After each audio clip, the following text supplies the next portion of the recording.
Hello everyone and welcome to another Royal Automobile Club talk show in association with Motorsport. I'm Ed Foster and I'm the online editor of Motorsport magazine, and I'm joined by Ben Cousins, the former motoring secretary of the Royal Automobile Club, and Alan Hyde behind the camera doing all the audio wizardry that you can hear at the moment. This is our third talk show, and if you missed the first two, then do please have a look on SoundCloud and YouTube. Search under Royal Automobile Club and have a listen. There's over an hour with Ross Brawn and Nick Fry talking about the demise of Honda at the end of 2008 and, of course, the birth of Brawn GP. There's also a 40-minute interview with the 23-time Isle of Man TT winner, John McGuinness. Now, today, we have a real treat for you. We have Sir Stirling Moss here in Pall Mall. A very warm welcome, Sir Stirling. It seems stupid to start with some facts about you because they are so well known, but I was looking on the internet yesterday and sort of coming up with some headline figures. And of the 527 races you entered in your sort of first career, you finished 375 of them and you won 212 of them, which is a win rate of 40.2%. To put that into perspective, Michael Schumacher only has a 29.6% win rate. I'm glad to hear that. But I mean, it is a truly astonishing number, especially when you think about the reliability. Back in the 50s and 60s, it's absolutely amazing. But in light of that number of races, we're going to focus on just two today: the Monaco Grand Prix and the Mille Miglia, of course. Monaco, which year? 61. All years. We'll have a look at all of them, right. and the Mille Miglia, and your memories of those races, because we are in the month of May. So just to kick things off, your first win at Monaco was in the 500cc Jap back in, let's get this right, 1950. Right. What was it like seeing the circuit for the first time? Because it wasn't a circuit you could go and practice on or learn. No, but one you could quite easily learn because you can walk around it, But no, I mean, it's one of the great circuits because the public is so close. It's a very private sort of place, and you can actually see the people's faces and all that. And I guess it was certainly one of my favourite races of all. And it must have been a circuit that you had to build up the speed with, because there was really no margin for error at all. No, well, I was very lucky to go in the 500cc cars to start with, because I mean that's very limited in power compared with Formula One cars, and it suited really well. I can remember going there and thinking, the road's quite wide, and the car did handle really well, and of course one didn't have problems of brake fade that much and so on, and just being in Monte Carlo is very special anyway. And just saying that, when you were there in the 500cc car, the roads felt nice and wide. You didn't damage the brakes. How did it feel when you first got into a Grand Prix car on the circuit? I guess the road got a little bit narrower. When you say a Grand Prix car, you mean to Maserati? Yes, or the something 250. Like that? Yeah, but I mean, if you know the circuit, I mean, one of the difficult corners there, of course, is the tunnel. And that's difficult not because of what it is, but you have to turn in before you can see the exit. And that's quite a difficult thing to force yourself to do, because you're doing there, I think in my day, probably just over 120 maybe, round about that. And you have to turn in to get round the corner and without being able to see where the devil you're going. So that was quite difficult. It's nice to hear people talk about a corner in the tunnel, because nowadays there is still a corner, but in a modern F1 car it's not really treated as such. Flat, no, exactly. You did in my time, yes. Mind you, the 500 I'm sure was flat. Yeah. So that would be one good thing. And what was the secret to being fast at Monaco? Because there were so many corners. I guess power was slightly taken out of it to a certain extent. But where did your speed come from? Well, I mean, it's a proper road circuit to start with, which is really nice. And the nice thing from my point of view is you go down towards the station, and on the left there were a little bistro. We go there for a drink now, on and off, and it had so much atmosphere there. And I've heard stories of you spotting people on the way around and waving to them every lap. Are those true? Oh, absolutely. I mean, two good-looking girls going down before the station, actually, on the left, and every lap I'd blow them a kiss, that sort of thing. That was, it was that sort of circuit, and that was why it endeared itself to me.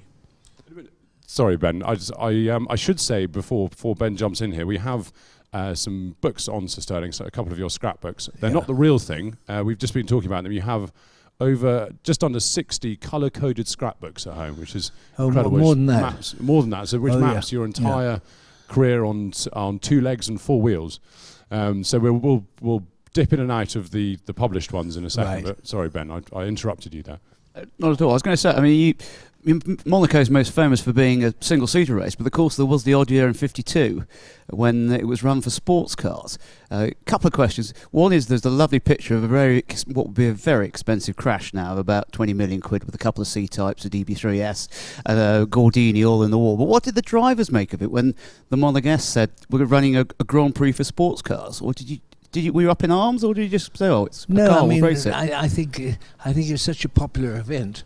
I'm sure that every driver really was it was the diamond in the crown sort of thing, and I think every driver looked forward to Monaco.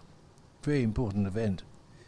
Now in that race you got black flagged eventually, having extricated yourself from the wreckage of the crash, and you got up to 5th. The Monegasques are slightly notorious for making the rules up to their own devices. Were you a bit frustrated by that? Yeah, very frustrated. I mean, I just enjoy going there and having the fun of what was 100 laps in those days, of course. Yeah. Oh, yes. We went into the Hotel de Paris after this for coffee, and there was a dear old lady sitting there at the side. She said, "Are you one of those young men making all that noise?" So he said, "Yes, I'm afraid we were." She said, "Well, what were you doing?" So I said, "Well, we're practicing. So we need to..."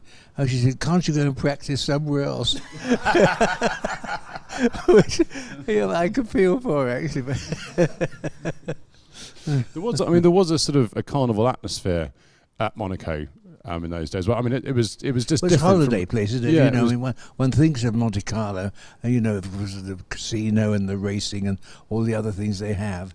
That it was a wonderful place to be. Looking at the kind of the whole weekend and the atmosphere and everything like that, where does the Monaco Grand Prix sit in your sort of top Grand Prix? 'Cause I'm sure British Grand Prix is up there. In the top 2 or 3 of all my races, actually, I would say. Yes, certainly, because I remember in '61, I think I'm right in saying that the race that I remember was 100 laps, and I'm leading with the Ferraris just behind me, and right the way through the whole race. I mean, I was within 3 seconds of the rest of the field of catching me. And 3 seconds isn't that far. I mean, when you come to these hairpins, I could see the drivers across, and I'd wave at them as though wasn't in any hurry. When I'm as fast as I'm going flat out, but it's something very special. Stirling, you've talked about the Maserati 250F before, and Yeah. obviously the Lotus 18. You won 2 races at Monaco with that. What are the biggest differences between those? I mean, obviously there's the obvious ones, but in terms of actually driving around a place like Monaco, if you could go and do a lap now, which would you choose? Would you choose the Lotus 18 or the 250F? Certainly, yes, certainly. Obviously, I'd take that because it was a much more sophisticated car, and certainly easier to drive around there. But having said that, driving the 250F, it was that is really probably the nicest front-engine car that's available any time, and so that certainly made it a lot easier. Yeah, there's something I've always found quite interesting about Monaco is people always talk about Monaco specialists, and there are some drivers, even current drivers, who always go better at Monaco. Pastor Maldonado, for one, was always blisteringly quick at Monaco. Yeah, which was surprising given his ability to crash. But he was very, very quick. Yes. Which drivers from your era did you always have to keep an eye on at Monaco? Were there particular ones that at other part of the season you wouldn't have to watch? Well, I would say one of the quickest drivers around at that time, of course, was Tony Brooks. I mean, Tony Brooks was amazingly fast. And yet he's a very quiet guy, and so he didn't get nearly as much publicity as like myself, because I would perhaps date a girl here and there. And he was a very good boy. When you won in 1960 in the Lotus 18, and I think in one of your books it says that there were 2 cracked engine mounts and the front of the engine was held in the car by the water hose. Colin Chapman obviously built that one just to last long enough. But then you're back next year with Rob Walker again in Lotus 18 again. And of course you nearly got off to a very hot start because Al Francis had to weld some tube. Was it the roll bar or something back on? There was something, I know, when you're standing around you're looking like this. I said, Alf, isn't that a crack there? And yes, it is, my God. So we're now, of course, on the pre-grid. So he goes off to fetch the gear to come back because he didn't have electric welding. He had gas, and of course everybody's looking in like this. Then when he lights the gas up, realizing I had about 50 gallons of fuel on something, everybody pulled back, and he went to what he did. He mended the car literally there on the pre-grid. Did it never occur to you to say to Colin, do you think we could make this a little bit stronger? Colin he was a genius at design, but he certainly did build a too lightweight car, really. I mean, I had a lot of wheels come off, mostly in my career of Lotuses. I remember that I happened to win the US Grand Prix in 1961, and they made me a birthday cake because it was on my birthday, and this was after we were having drinks and what have you, and they made me this birthday cake with my Lotus on it. And I took the knife, cut the wheel off, and said, "Would you like to give this to Colin Chapman?" And which I thought was quite funny. He didn't have much of a sense of humour, actually. Was it harder to push in a Lotus mentally because you knew it was such a fragile car? Yes, but the point is, you drive it because you know it's likely to win.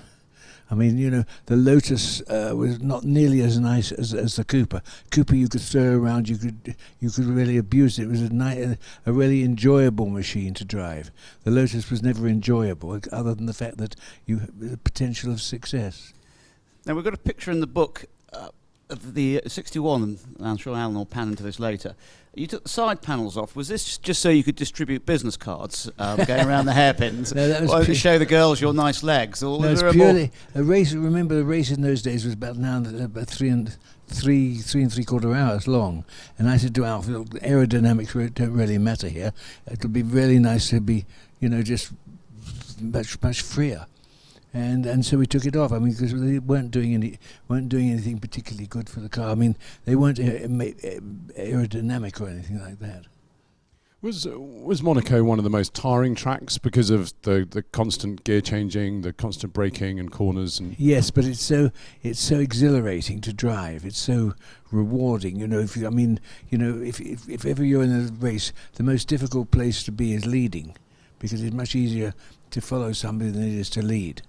And there's no doubt that the Cooper was the nicest car to drive, but the Lotus was that much quicker. Just we touched on the 61 race, which maybe many people consider, I think quite rightly, to be one of your greatest ever Formula One races. Yeah. How it seems like a very stupid question, but how did you keep finding more and more time and speed throughout that race? Because for someone of your talent by 61, you would have thought you would be flat out at Monaco, but you kept finding more and more time throughout the race. I think you'll find that if I had done the race, 3 3/4 hours, whatever, if I'd done that pole time, I'd have only been about 20 seconds quicker. And which just shows you really how much pressure was on. The only way that I could keep the concentration up, because being in the lead is pretty lonely, but you can look in the mirrors and see things. But I mean, I'd come to say a bit of Armco or whatever, and I say, right, now I'm going to try and do the perfect lap, which of course you can't do the perfect lap, it doesn't exist. So then when I got to the next thing, I'll try it and get a perfect lap here, and that's sort of driving you on all the time, or driving one's ability as hard as you can. Now, Sterling, we have a lot of reader questions. These aren't all about Monaco and Mille Miglia, but some of them are quite interesting and fun. So just quickly, there's Marco here who's asking, you mentioned in the past that the Mercedes 300 SLR was your best sports car. Yeah. What was your favourite Grand Prix car? He's wondering. I think probably just for enjoyment, the Cooper. I think the Cooper was probably as nice, user-friendly as any other. Although one has to agree that the 250F was a beautiful car to drive as well. In fact, if the 250F had been built by Ferrari, it would have been even better, because I think Ferrari technology and so on, I think, was better than Maserati. Maserati, from the point of view of building a car with the right balance and all that, it certainly had to be the 250F. So I also think it's one of the most beautiful cars ever made. Yes, exactly. It looks like a Grand Prix car. Yeah. There's actually another question here from Marco, and he's wondering, how much experience do you have of the pre-war Grand Prix cars, the supercharged Mercedes Auto Union? Have you ever driven those? No, never driven one. I would be interested just to try one, but it doesn't excite me nearly as much as the cars that I drove. I think the cars of the 50s and so on were really very exciting to drive. They're a lot more technological, but I find it interesting because most drivers are always saying they want more power. And I don't think any Auto Union driver ever said, I need more power, No. I need more power. No, but then you look at something like the Cooper. I mean, it's almost a perfectly proportioned race car, isn't it? Yeah, exactly. The front, rear, weight balance, track, everything was right. Whereas you look at, say, the pre-war Auto Union, and the steering wheel's just under his chin. I mean, the driver was very much not second. But they hadn't learnt this straight arm. They were waiting for you. That was needed guidance. That was Dr. Farina. He's the one I saw, and he looked so smooth. And he's always like that, And I thought, well, boy, that's the way it should look. And so following that, I engineered my cars so that I had that space in the car. It obviously worked quite well as well when you look at your results. Yeah, yeah, very much. Now moving on to the Mille Miglia. You first tackled this in Jaguar XK120. Yeah. What were your initial? I mean, obviously you would have known about the race, but what was your original? What were your first recollections of actually doing it? You must realise that at that time we were developing disc brakes, and I was with Norman Jewis, and we were purely working on the brakes. And we read this thing, my gosh, there's a race up there in Italy. Why don't we go and enter it and just see how we do? And I suppose we had to call the factory and ask Lostry, England. Anyway, they agreed and went in. And to me, that was a very frightening race. I must say that because I didn't know the circuit, and there's no way that you could do 1,000 miles knowing the circuit, other than if you have, which I did. Dennis Jenks beside me with a rolling map thing that we call a toilet roll, and I think it was about 27 meters long. And on there we'd place down all sorts of notes so that when we're coming up a hill, I'd know Jenks would give me a signal like slow down or flat out and so on. So he had the whole lot in his hands, and amazing really, because he had to obviously be looking down like this, and with the G loads and so on. Of course, poor chap was sick quite often, and he luckily the other way. But and then you've got problems like I said to him, look, I don't know, it's going to be very difficult. We've got to have a slash. So we tried out the best way of doing that, and stopped. But then I said, but look, there's no way we can stop on the thing. When we get to Rome, which is where the first control was, when we get there, we'll do it there. Well, when we come into Rome, they put up 75,000 grandstand seats. So I had to go across behind something, have a quick pee, and came back, and it took me 1 minute 4 seconds, which wasn't bad.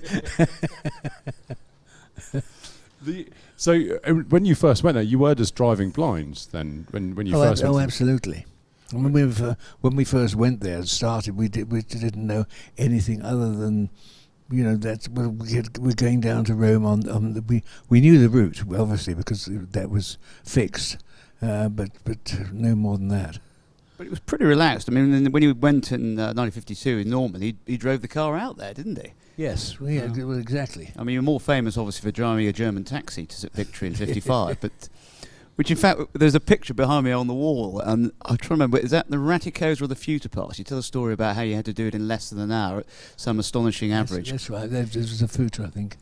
Right. And we wanted to do it in less than an hour, which was quite difficult. which I think we managed to do actually.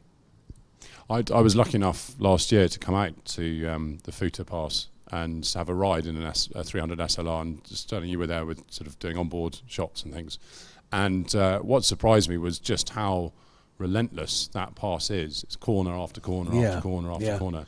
And you always described the 300 SLR as a very sophisticated, smooth car, and how lovely it was to drive over a long distance. But when I got into it, it wasn't sophisticated and smooth at all compared to modern machinery. I think people don't appreciate just how sort of raw these cars were, and the noise and the, I obviously couldn't get down behind the windscreen being 6 or 7, but when you're racing, you use the steering wheel just to present the car to the corner. Then you use the throttle to virtually to steer it.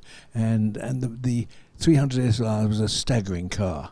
I mean, really well. I mean, we were doing speeds up to 180. I mean, the one which I think was probably the most interesting one, the last Cremona to Brescia is 135 k's, and on that we averaged 165 miles an hour, I think it was. There's a lovely bit of period film, isn't there, of you overtaking the plane? Yes, that's right. Yeah, but planes weren't that fast then. Yeah, the planes. You can see this silver bullet going down this straight road, and it's just going out into the distance. Yeah. Amazing. Yeah. You mentioned earlier, Stirling, that it was one race that really scared you. Yeah. Why did you keep going back?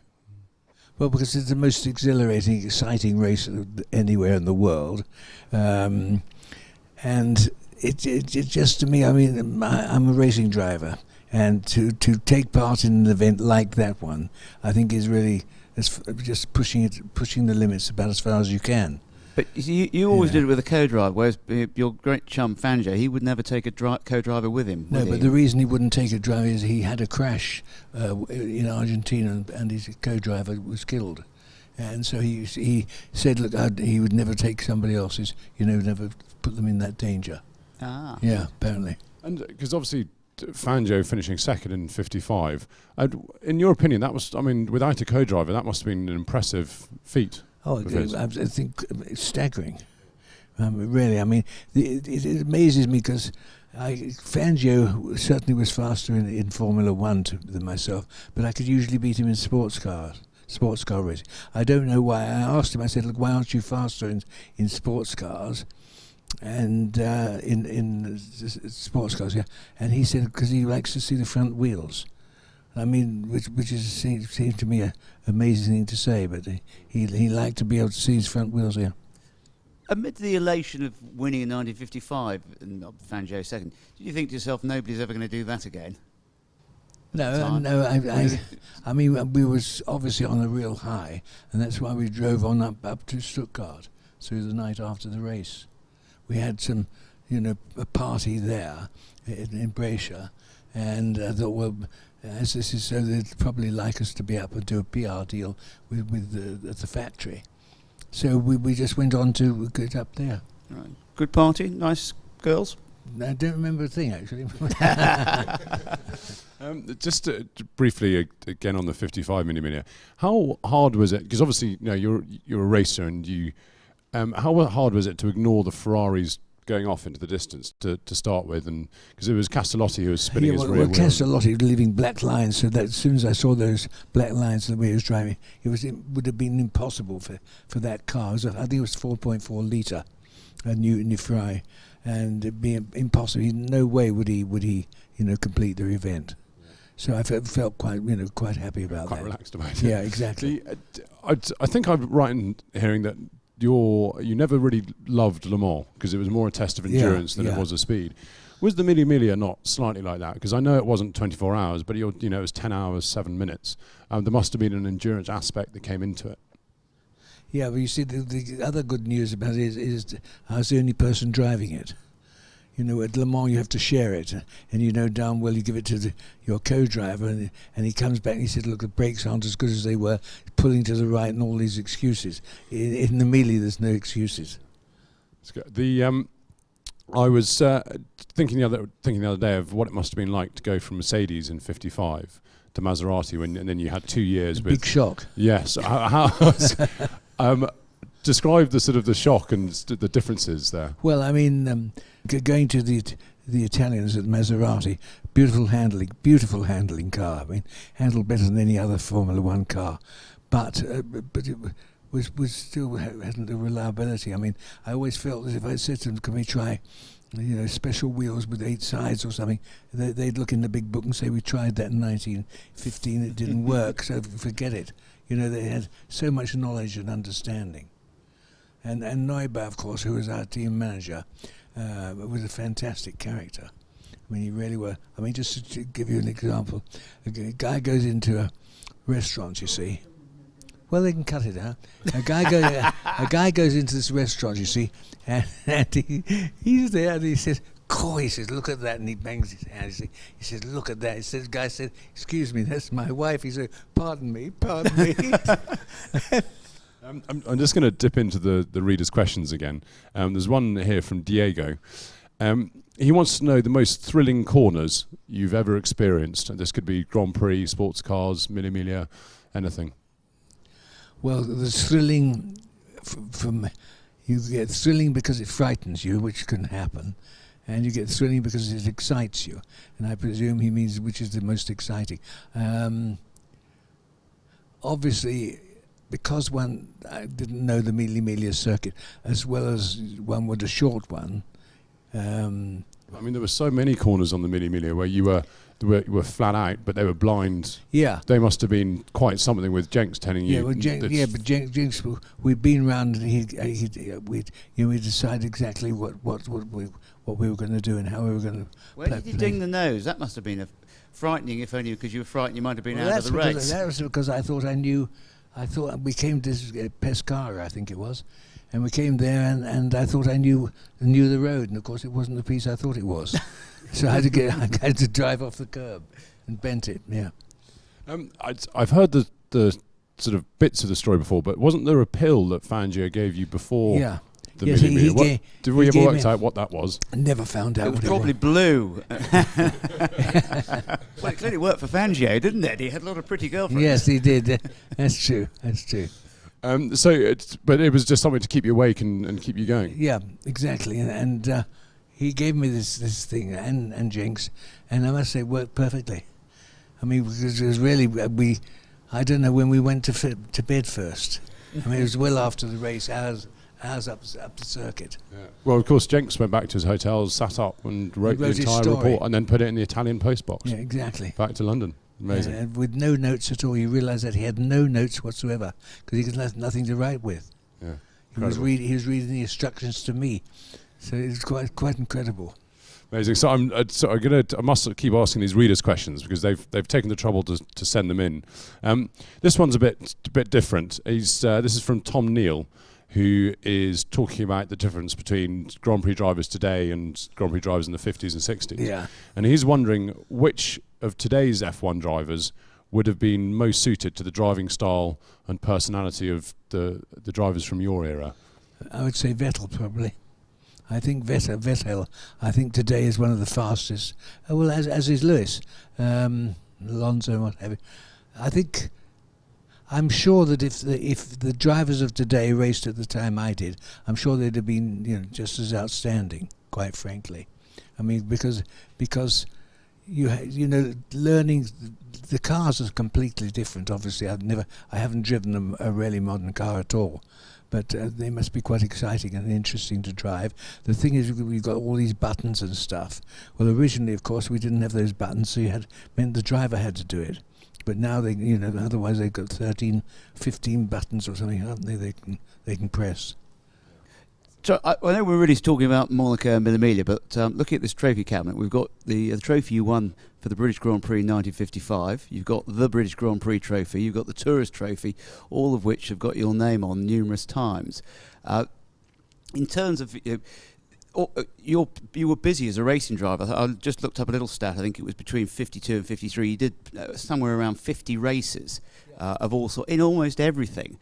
It's pretty busy given there was an off season. Then even those days you go and do stuff down in the southern hemisphere. was it a case you just drove anything to get the experience, and because you were a professional racing driver? Because I was a professional racing driver, and I would just pick out whichever car that seemed the best bet. You know, I mean, for instance, with Maserati, I couldn't drive a Ferrari, you know, because I was with Mazda. But and then of course with Rob Walker's cars, he would buy a Cooper or a Lotus. How do you think Lewis's social life would cope with doing 50 races a year? He's pretty fit. I mean, actually, it's amazing. As a driver, you have to be really very fit, I must admit. Really. But if you're racing every week, it's like, you know, like football. If you play it every week, it isn't that much to you. When you were famous for never doing sort of fitness per se, your fitness was driving a car, wasn't it? Yeah, literally. Yeah, I never did it. They do a lot more work on themselves now. I mean, it's a pretty awful life to be a driver now. You know. It's I different. think it has its compensations at times. We had the best times, I think. Well, something I was actually wondering on my way in here was, would you have enjoyed the modern hybrid era as a racing driver? If you know, if you were in your not prime as much as I did when I was in. I wouldn't switch my era for any.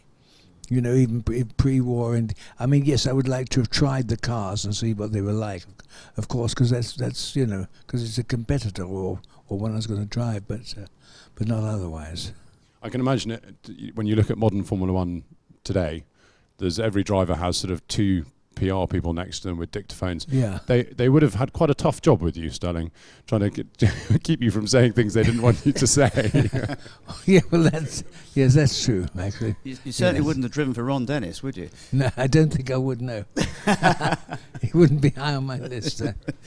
Yeah. Now, just we mustn't go on for too long, but we have a question here from Paul, and there's also a question from Alan, who's doing the recording, that's sort of linked. Paul is wondering whether you still miss competitive driving nowadays. No, not really, because I know I wouldn't be competent. I mean, frankly, I enjoy doing something if I'm doing it well. It's much more fun to win than to lose. And I think I retired when I was 83, and which I thought was a fairly good innings. But I certainly don't miss it that much. I mean, I would have said you're the motorsport's greatest ambassador, because you're constantly out there, occasionally chastising the modern drivers for their bad PR and telling them to get on and race. Yeah. It's been a wonderful life, though. Yeah. So just briefly before we wrap it up, what are your plans this summer? You're off to Monaco for the historique. Yes, going off to Monaco now, and then British Grand Prix may go up there for practice, but certainly watch the race at home on television, because it's such a good, you know, Martin tells you things that are going on you might not know and all that sort of thing. I mean, I'm interested in following. I don't really know any of the drivers, other than, you know, hello. They know who you are, though. It's much better like that. That's the way it should be. Yes, that's right. Yeah. So just one or two things to do later this year. Well, there are, thank God, for ex-racing drivers, yes. Well, so Stirling, we're so privileged to have you into the Royal Automobile Club to come and talk to us for so long. Thank you so much for joining us and sharing our memories of Monaco and the Mille Miglia and so many other things. Thank you to the readers for sending in questions. Ben, thank you very much for joining us. Alan, for doing the sound. We will be back next month with another talk show, and we'll see you all then. Goodbye. Great. For now. Thank you.